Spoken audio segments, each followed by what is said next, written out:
सुखदं केवलं ज्ञानमूर्तिं द्वन्द्वातीतं गगनसदृशं तत्त्वमस्यादिलक्ष्यम् एकं नित्यं विमलमचलं सर्वधी साक्षिभूतं भावातीतं त्रिगुणरहितं सद्गुरुं तं Namami. Namaskar. I welcome you all on the behalf of Vedic Upasana Peeth's series of Dharmadhara English Satsangs, that is spiritual discourse, focusing on the different spectrum of Arya Vedic Sanatan Hindu Dharma. Paying obeisance to my Sri Guru, Paratpar Guru, that is Guru of the Supreme Order, and one who is in consistent unison with the God principle, His Holiness Dr. Jayant Balaji Athavale and Bhagwan Shiva, I begin today's satsang. Today's topic is Dharma Siddhant of Sanatan Dharma, that is, Doctrines of Sanatan Dharma, Part 2. In our last satsang, we had known about 3 different doctrines of Sanatan Dharma. In today's satsang, we will continue with the same topic and get to know few more doctrines of Dharma. Action for the sake of another person is another doctrine of Vedic Dharma. The question which arises is whether one should perform all actions by oneself or take assistance from others or assist others.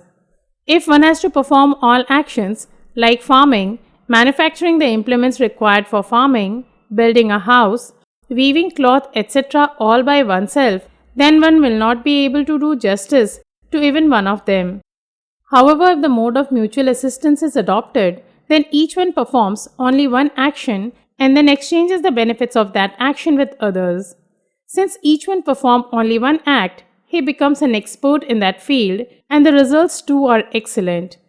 This gives rise to the doctrine that people should assist one another and achieve supreme prosperity, in other words, supreme happiness. A major part of Dharma is encompassed by this doctrine. The objective of the institution of Vedic marriage is the welfare of both spouses by mutual cooperation and assistance. Similarly, the objective of the institution of a family is to achieve worldly prosperity and spiritual progress with mutual love and cooperation between the father and the sons or between brothers. The motive of Varnashram Vyavastha, that is system of classes, too was achievement of excellence by each class in its own sphere for the welfare of the society. The motive behind offerings or donations made to the Brahmins was to enable them to devote all their time for imparting knowledge for the betterment of other classes. Similarly, the symbiotic relationship between a king and his subjects included enriching the king by paying the taxes in return for his protecting them from unrighteous and antisocial elements. Other relationships, like that between a guru, that is a spiritual master, and a disciple, a master and a servant, etc., are all based on their ability to attain the ultimate happiness. There is a shlok or a verse from chapter 3 of Bhagavad Gita which clearly illustrates this doctrine, and Bhagwan Sri Krishna, preaching this doctrine of Dharma to Arjun, says, Devana bhavayatanena te deva bhavayantuva parasparam bhavayantaha shreya paramavapsyatha. Meaning, appease the deities or fulfill the desires of the deities by yajnas, that is sacrificial fires, then they too will fulfill your desires, that is endo-prosperity. In this way, by mutually satisfying each other's emotion, both can attain ultimate benefaction. This righteous doctrine of mutually fostering emotions is very important. Not only is it applicable to humans, but also to animals and man, and between families, communities, and nations. As the conduct worthy of this doctrine goes on increasing in the world, happiness and prosperity shall progressively materialize. Benefaction is another doctrine of Sanatan Dharma. One cannot prosper without bringing about the welfare of others, and it cannot be accomplished without acquiring preeti, that is spiritual love from others. This itself is benefaction. The difference between mutual emotion and benefaction is that in the former, there is an agreement of exchange, either expressed or implied, which is absent in the latter. However, benefaction also results in acquiring a certain benefit. Concept of the four purusharthas or pursuits of life is another doctrine of dharma. Striving earnestly to accomplish the targets of dharma is known as the concept of purushartha or pursuits of life. The scripture prescribes four purusharthas, that is, four pursuits, and they are dharma, artha, that is, acquisition of wealth by honest means, kama, that is, desire for physical and mental happiness, and moksha, that is, liberation of the embodied soul from the vast ocean of materialistic life. Initially, there was a belief in only the first three pursuits, and they were called Trivarga or the three paths. During the period of Upanishads, the fourfold concept of pursuits came into existence, with moksha or final liberation acquiring the fourth position.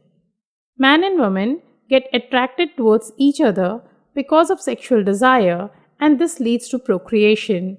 Therefore, physical relationship between man and woman has been sanctified through the institution of marriage. Kama or desire, that is, acquisition of happiness, is considered inferior to the other three pursuits of life. The authors of our scriptures on dharma, however, have not totally condemned desire.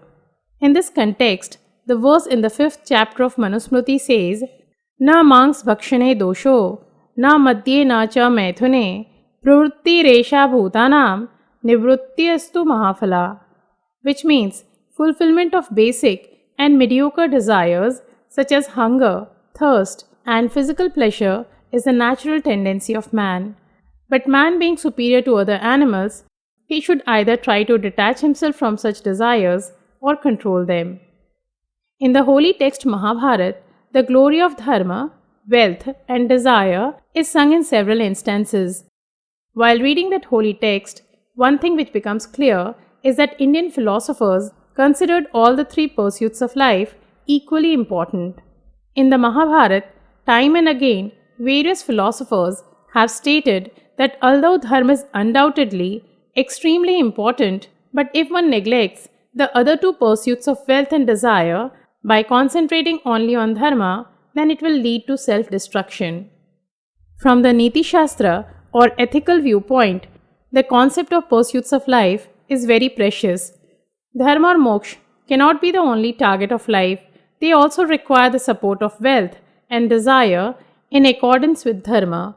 Hence, the theory of dharmena artha and dharmena kama had been propounded. That is, wealth should be earned following righteous means, and also desire should be fulfilled through righteous conduct.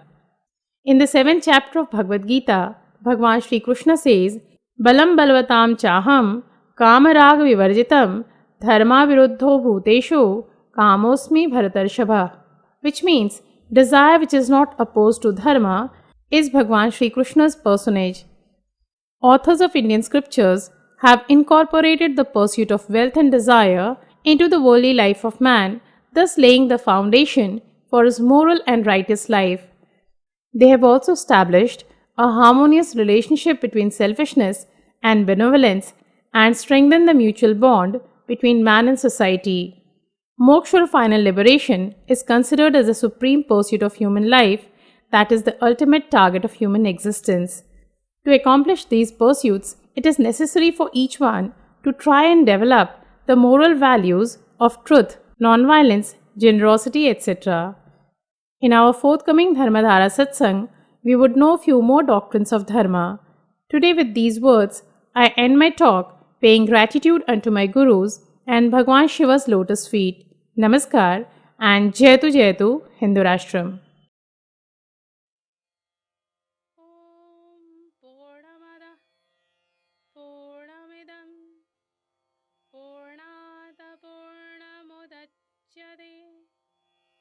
पूर्णस्य पूर्णमादाय